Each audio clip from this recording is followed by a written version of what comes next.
Hello again, everyone. Welcome back to Ultima VII. Alright, hey. I was trying to talk to you. Stop moving, stop moving. There we go. Before you stands an old sailing man whose determined face appears to have weathered many a storm. Name? I be Clint. Job? In my youth I was a sailor who sailed across the sea in tall ships. Now I must content myself solely with selling ships and sextants to others. Well, tell me about your life as a sailor. Of course, this was in the day when it took mighty men to be a sailor. Nowadays, those who set out to sea would not have lasted a day. But I suppose it is the nature of the universe that everything slowly becomes more tame. Tame? Soon all the monsters will die off and the whole world will join together in trust and worthiness. And unity, like all those fellowship people say. Bah! The world was a better place when everybody fought everybody else, I say. Well, tell me about the fellowship. It is always the best thing to make thine own way in the world, and not listen to what thou art told to believe. Thou hast better remember that. Do you know anything about the Crown Jewel? The Crown Jewel came to Britain? Not any time recently. Most certainly not. I remember the Crown Jewel, and it has not been to Britain for a long time. Well, let's see about buying. If thou art in need of a ship, I hold the deed to a fine one. Thou wilt also need a sextant to help steer her true. Well, we don't need either of those. May thy travels do well. Alright, but one thing that we can do, let's see, first of all, this ship under construction does not have a hold. That's fine. This is as good a place as any to store stuff that we do not need right now. So, let's see. First of all, let's get these in there. Alright, that's the Golden Ankh deed. Alright, that we don't need right now. And I actually don't need these right now either. I'll just have to remember where I put them. They actually do weigh quite a bit.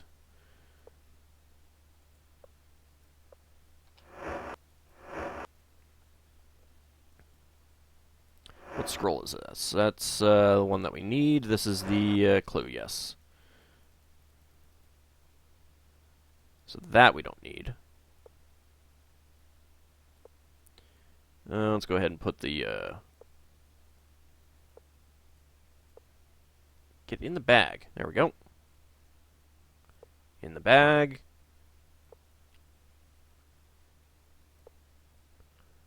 Let's move that over there. I do like this inventory system. I really do, actually. Let's go ahead and put that ammunition there. It's heavy and we don't need it right now. I'll go ahead and put that there. That is the Orb of the Moons. I'm going to want that on the Avatar. Oops. Let's actually move this up here. Exciting inventory management action.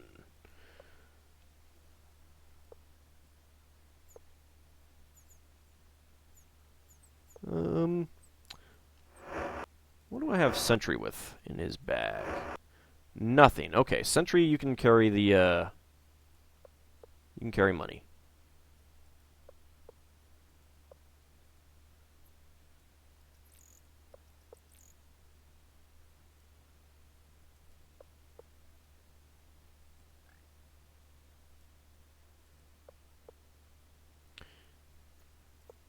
Also carrying a bunch of food, but that's okay for now. We don't have anyone else in the party. Let's get that diaper there. Diapers are secret weapons. They are pretty awesome weapons, actually. Let's go ahead and move all this money over here.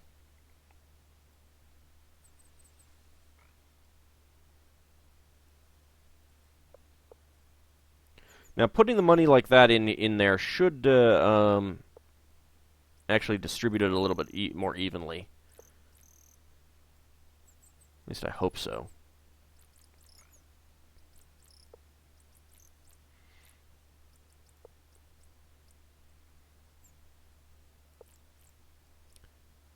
And it should be good enough for now. Alright, so we'll just have to remember exactly where our items are. I'll go ahead and put that down for when I get the golden ankh.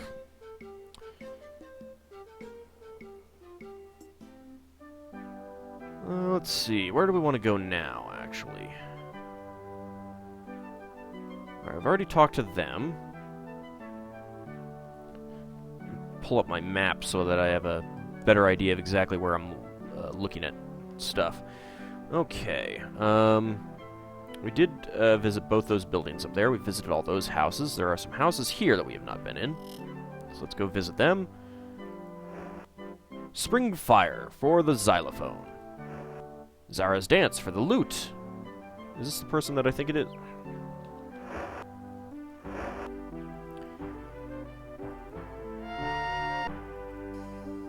Yes, it is. Okay. Bye. Windy Night for the harp. Alright, so that's his house. Who is that? It's just someone with a dress. In a crate. When it says too heavy like that, I accidentally clicked and held and tried moving the thing. If you've got Hack Mover on, that makes it even more fun. Oh, it's you. I don't want to talk to you. It's just shoes. I am trying to sleep. Well, talk to me. This actor has much stage presence and a booming voice. Name. My real name is Stuart. My stage name is Lawrence. Job. I am the greatest actor who ever lived, he proclaims with absolutely no modesty. I am playing the character Iolo in the new play. Iolo? Well, tell me about your stage name, Lawrence. 'Tis the name of a particular hero of mine. Tell me about Iolo. Stuart's feathers are obviously ruffled. Yes, I have been cast as second banana yet again. How do you feel about that, Iolo? Well, considering I'm carrying bananas. Don't make me hit you with my crossbow, either of you. I am much more suited to play the Avatar, but Raimundo cast me. But did Raimundo cast me? No. But thou art nothing like me. And who art thou, pray tell? Why, I am the real Iolo. Of course thou art, and I am really Lord British. Thou must take me for an ass to think I would believe that. Your friend whispers to you, these actor types, touchy bunch, eh? Yeah, pretty much. Raimundo? I suppose he's a good director. He never casts me in the right roles, though, and to think I went to school with him. We were on our first stage crew together.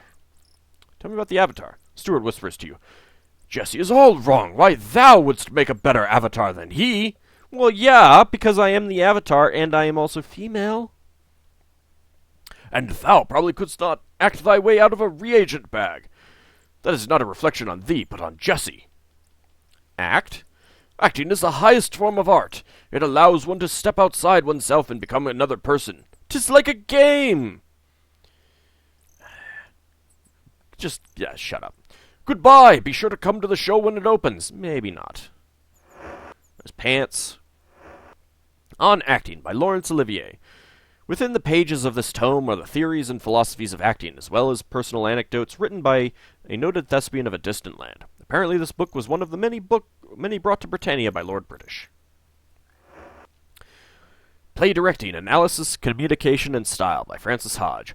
Within the pages of this highly respected textbook, one can find the highly touted and sometimes controversial methods of staging a play. Written by an eminent professor emeritus from a university in a distant land, this book is considered by most thespians as the definitive sourcebook on directing. Collected Plays by Raimundo. Housed inside this anthology of stage works are such greats as Three on a Codpiece, The Trials of the Avatar, The Plagiarist, Clue, Thumbs Down, and several other prize-winning pieces. Of convenience in production, several suggested costumes and makeup techniques are listed in the back. Fascinating, Captain. I think that statue would show up as glass item, by the way. Jesse's Book of Performance Art by Jesse. This anthology is filled with many performance art scripts. The author, a controversial and eccentric Britannian actor, maintains that many aspects of both acting and performance art are quite similar. Consider the actor. He uses dialogue, facial changes, and movement to convey his lines. His actions, called a performance, combined with the playwright's script express an emotion or a message.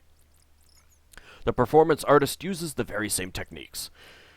The one possible exception is that he is both the writer and the performer. In fact, the practice of many facets of performance art can better an actor's skill.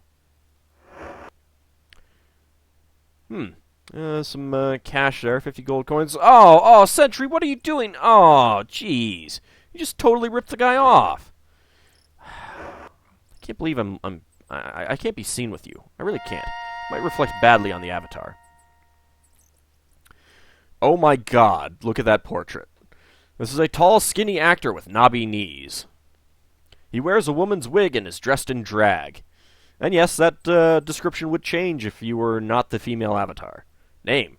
The actor speaks in falsetto. I am Jesse, and I am a star. He slaps his own face and speaks in a normal register. Oops, sorry. I am so entrenched in the role that I sometimes forget that I am not a woman. Yeah. Job. I work at the Royal Theatre as an actor. I have played all the great roles in my career. I now have the chance to play the part of a lifetime, the Avatar! Really? Tell me about this role. The role is very challenging. I have a plethora of lines, and I had to work with a trainer for weeks to prepare for the enormous amount of activity required. This role will make Jesse a household name. Really? Tell me about the Royal Theatre first. Because it must cater to the masses. We never have the opportunity to do experimental works, only the traditional gruel of mediocrity. But 'tis a wonderful space, and has marvelous acoustics. So how challenging is it? It is easily the most ambitious theatrical production ever conceived. There's over 100 hours of playtime. That is a long time for an audience. Oh, that's great.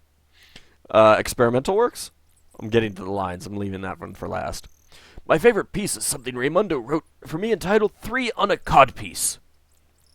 I stand on stage and invite the audience to join me in tearing an undergarment into tiny pieces, after which they are placed in funeral urns and mixed with wheat paste.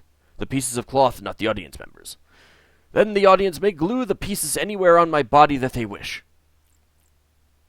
That's just weird. Tell me about the masses. People like to see tales of heroic adventures, knights in armor, beautiful princesses, wise kings, wizards, and evil monsters. All that rot. Alright, tell me about these challenging lines you have. My biggest lines are, name! Job! Bye! Bye. Goodbye, be sure to come to the show when it opens. I love that. That's one of my favorite bits in the whole game. It really is. Let's see. Did we miss anything here? No, we did not. Why are you following me? Get the hell away from me. Weirdo. Did I go into these buildings down here? It's a pretty big one here. No, I have not. Well, let's go in.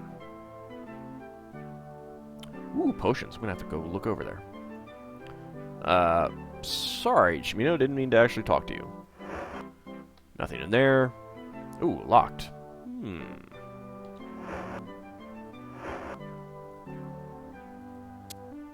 Hey, look, shovel!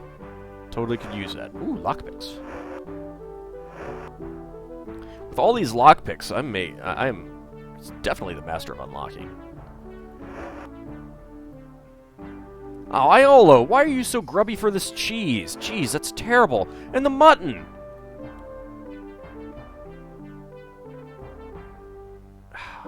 I'm embarrassed to be seen with you. I really am.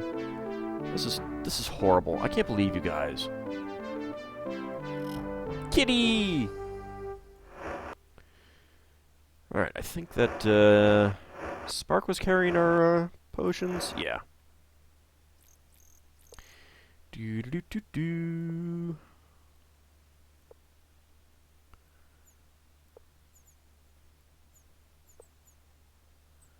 Poison potions are fun.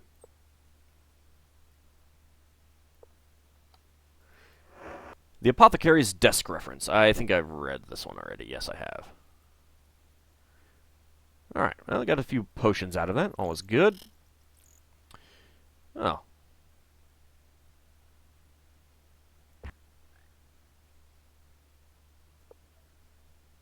few more potions there. And some more here. Spark! Oh, I can't believe your father raised you to just steal willy-nilly. This is terrible. I can't believe you. These are empty vials. That is a bandage. Oh, Spark, you're even stealing the bandages? This is terrible. Oh, Sentry, why are you stealing the lockpicks? Oops.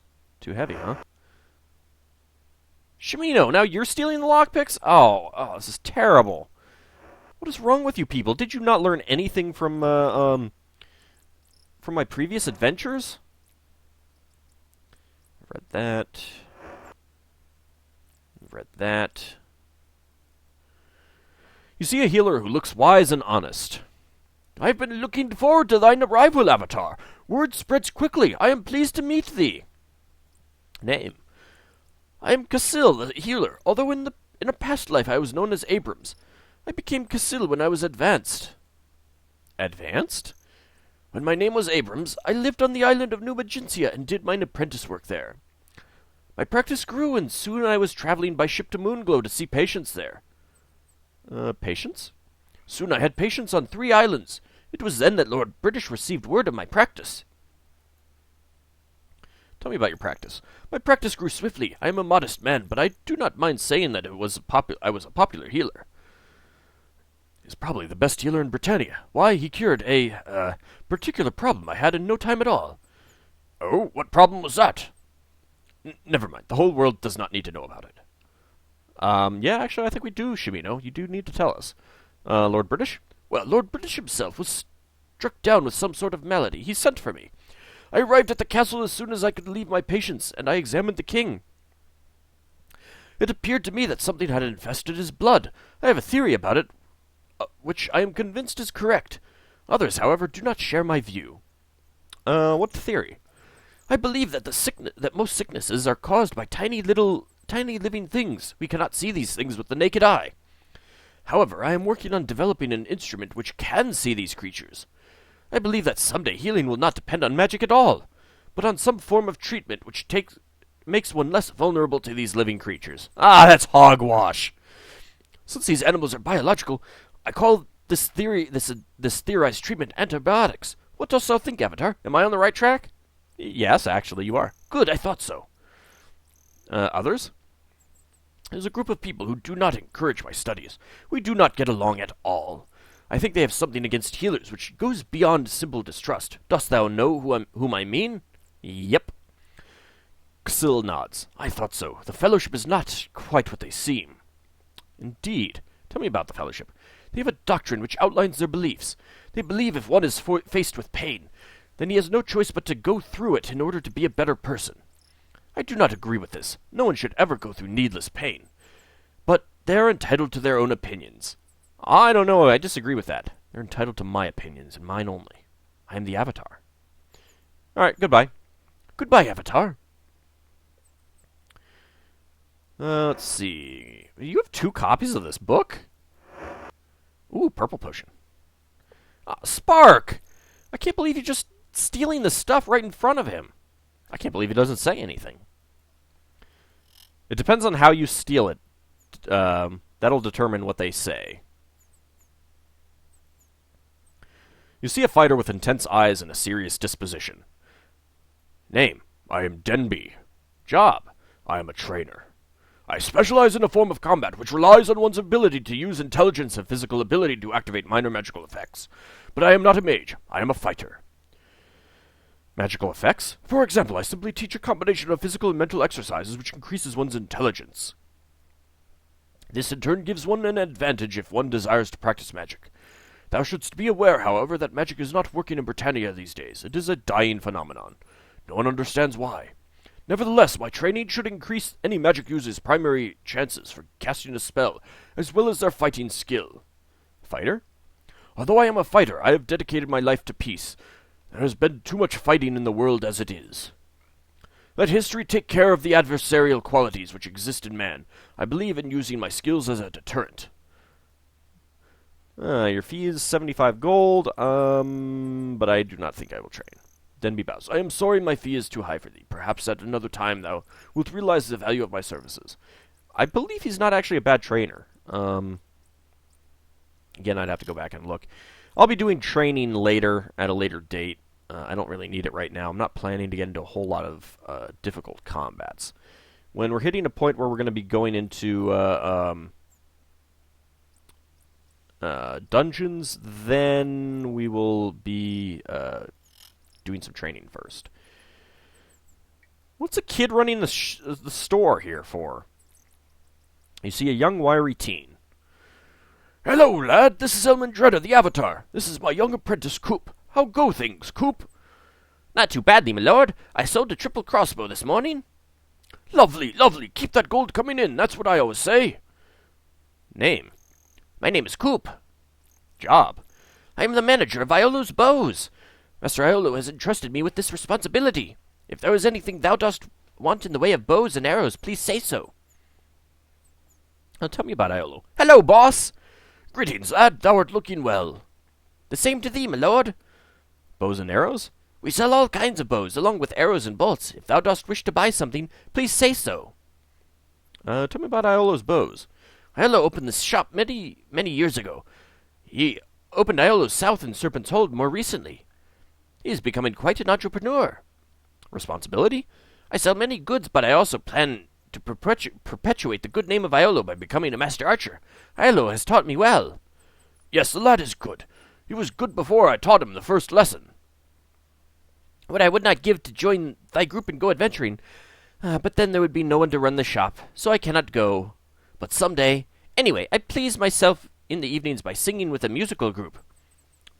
Singing?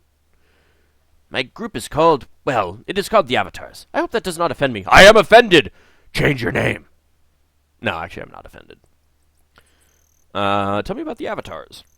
The band is just me and two musicians from the music hall. We play in the Blue Boar every night. I sing and write lyrics.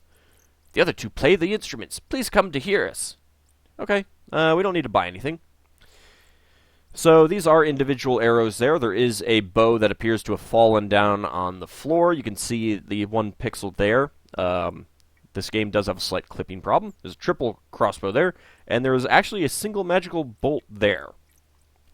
We will get those things later.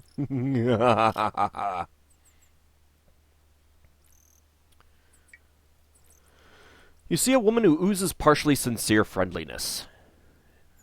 A name? My name is Gay. Tell me about your job. I oversee the clothiers here in Britain when I am not pursuing the teachings of the Fellowship. Oh, God, another Fellowship person. Clothiers? At our clothier's shop, we have the finest silks and garments to buy that thou hast ever seen, imported from every corner of Britannia to cater to all tastes. Tell me about the Fellowship. The Fellowship is a... Okay.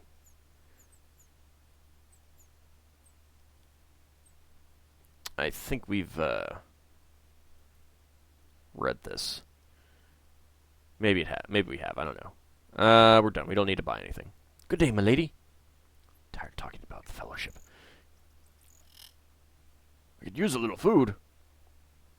So again, here are some examples of what they do. So they wander around. They use the items, and they will actually generate stuff. So like he's actually made pastry.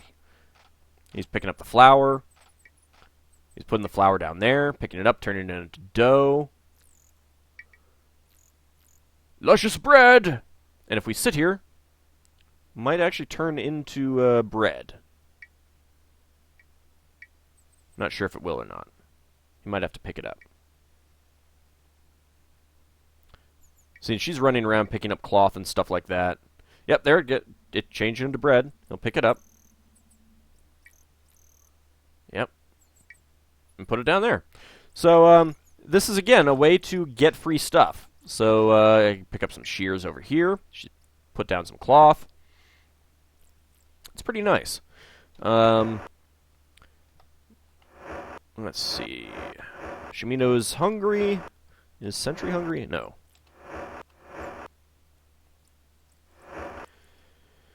Alright, Shimino. Have some cheese. And what the heck, have some mutton.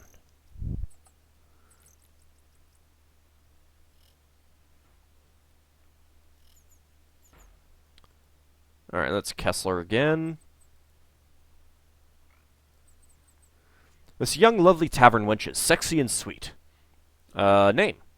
Jeanette, at thy service. Job? I work for Lucy at the Blue Boar. I serve food and drinks. If there is anything thou wouldst like, please say so, and, I shall give thee a discount if thou dost buy from me. Really? Tell me about Charles. He spoke of me, did he? Well, he may think again. I cannot bring myself to socialize with the upper class. Those bourgeoisie, rich men are obnoxious and egotistical. Besides, I am in love with another. Another? 'Tis Willie the baker, but he does not know it yet, She giggles. You point out to Jeanette that Charles is a servant. Jeanette thinks about what was said. Thou art right. I cannot believe I have been so blind. Oh, Charles! I can actually consider Charles, and he is so handsome. Jeanette squeals with delight. I shall have to flirt with him in earnest next time he is in the pub. Really? Don't tell me about the upper class. They are all alike. They work in the castles and have piles of gold and can have any woman they want. On the other hand, a humble merchant is the perfect man. Food? Lucy is a good cook, I recommend everything, especially silverleaf. Tell me about Silverleaf. Wonderful dish. Try it. And drink. Thou dost look like thou dost need a good drink. Not really. Alright. So again, we can sit here and wait, especially later in the evening, and they'll just put out food in front of people, and yoink it. You see an attractive woman in her 50s. She has a warm smile. Welcome. Who art thou, stranger? I'm the Avatar. Whoa! Hey, everyone! This here is the Avatar! Everyone in the Blue Boar laughs. Everyone? And I guess... yeah. And I'd bet thou dost need a drink, right? No, actually I don't. Name? I'm Lucy. Job? I run the Blue Boar, oldest tavern in Britannia. If thou dost want anything to eat or drink, just say so. Drink. I serve Britain's finest ale and wine. Tell me about the food. Everything I serve is delicious. I highly recommend that thou tastest the silverleaf dish, worth every gold piece spent. Tell me about the Blue Boar. Smashing place for a revel. It hath been here for ages. I inherited it from my grandfather. I enjoy it because I love to cook and eat. She laughs. And drink, she laughs again. But mostly I like it because I meet so many interesting people, just like thee, Avatar. Now you believe me?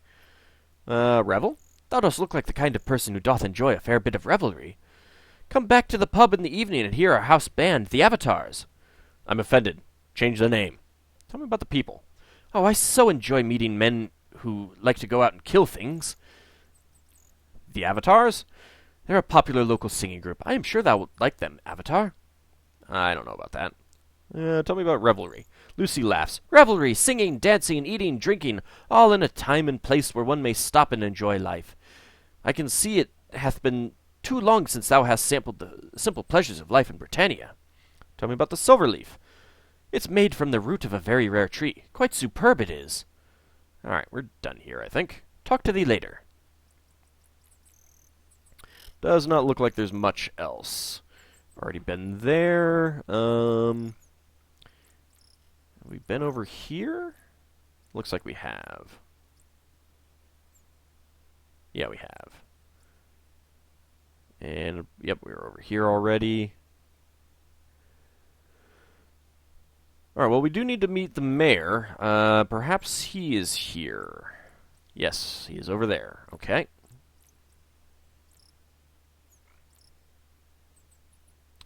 Excuse me, sir.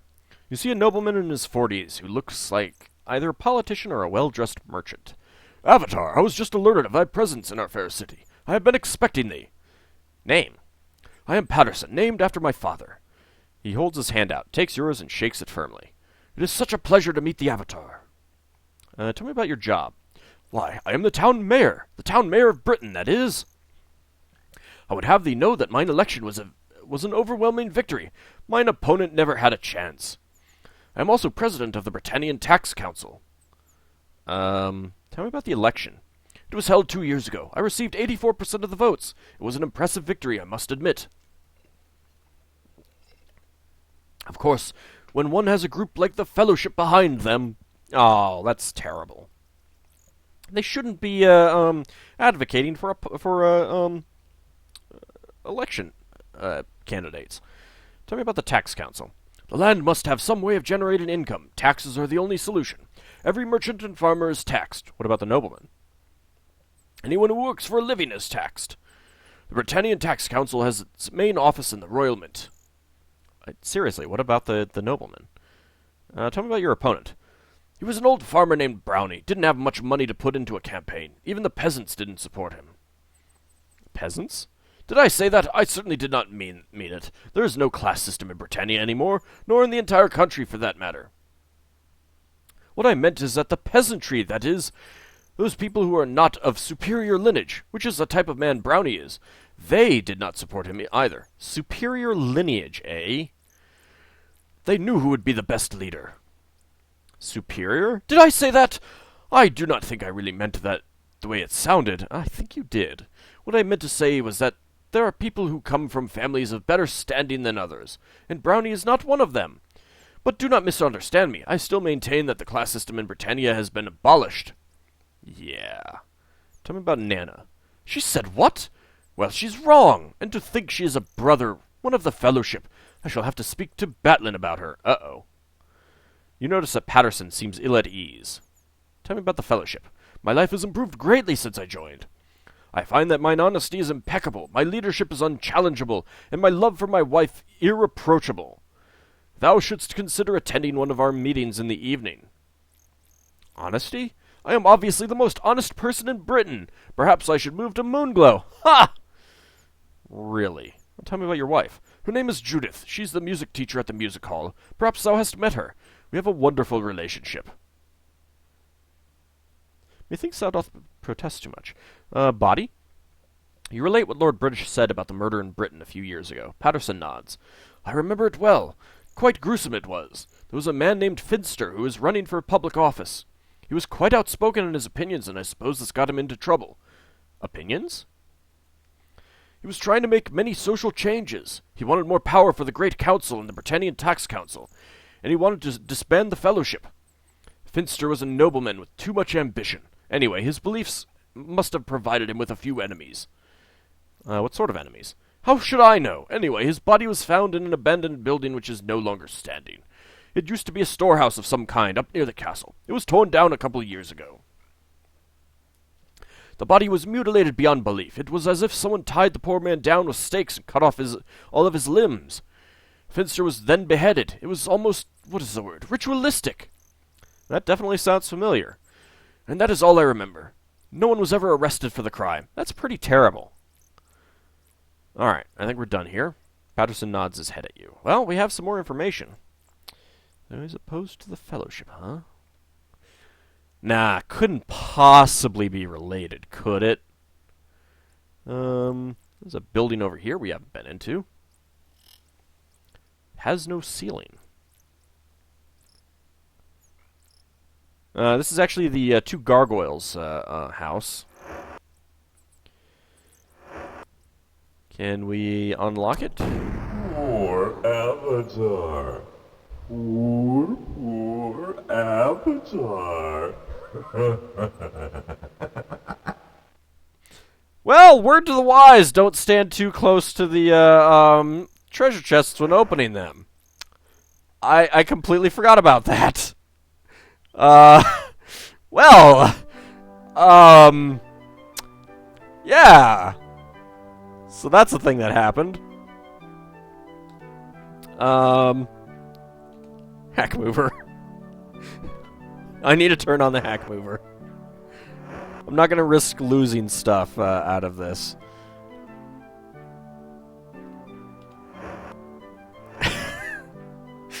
Well, guys, sorry about that. Oh, God. So, Shmina, how do you feel about, Neither of us took any damage at all from that. Wow. Oh, that was beautiful.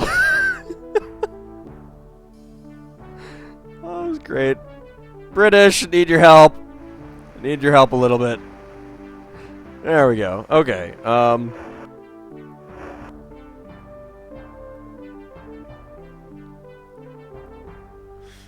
love how they have the blood moves with them. Alright, I need to dump all their stuff, otherwise they could lose it.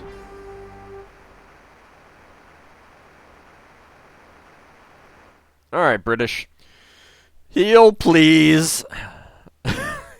Yes. Resurrection. Indeed, this person is badly wounded. I will attempt to return them to health. Thank you. Heal. Yes. Resurrect. Heal. Yes. Resurrect. Oh, that was awesome.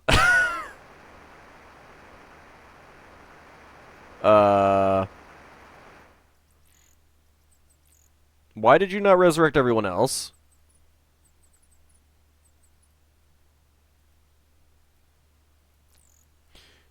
Alright, apparently I have to do this, 3 times. There we go, there's Iolo. Now heal. Yes. Resurrect. Oh, that was great. That was great. That was fantastic. Alright, well, we'll pick that stuff back up momentarily. The reason why you want to remove... You don't have to remove everything. I used the Alt-4 command cheat code to dump their items on the ground. The reason why you want to do that is because when they are resurrected, all of their stuff will be rearranged into these positions, and occasionally, if you have something that fits on the back, it could displace the backpack, and that'll just destroy the backpack. The backpack will be gone, anything in it will be gone, etc. So, same thing with the hands. You can lose good items, important items, rare items that way. So, at the very least, you want to remove their backpack and a couple of their other items. And that should prevent them from losing anything, because they can put anything in their hands. So it doesn't matter too much. But at least take the backpack out and a couple other items, and you should be good. But Alt-4 is so much easier if you're using the cheat codes. Anyway, welcome back, Iolo and Spark and Sentry. I don't think you lost any experience out of that. Oh, that was beautiful. We'll see you all next time, everyone.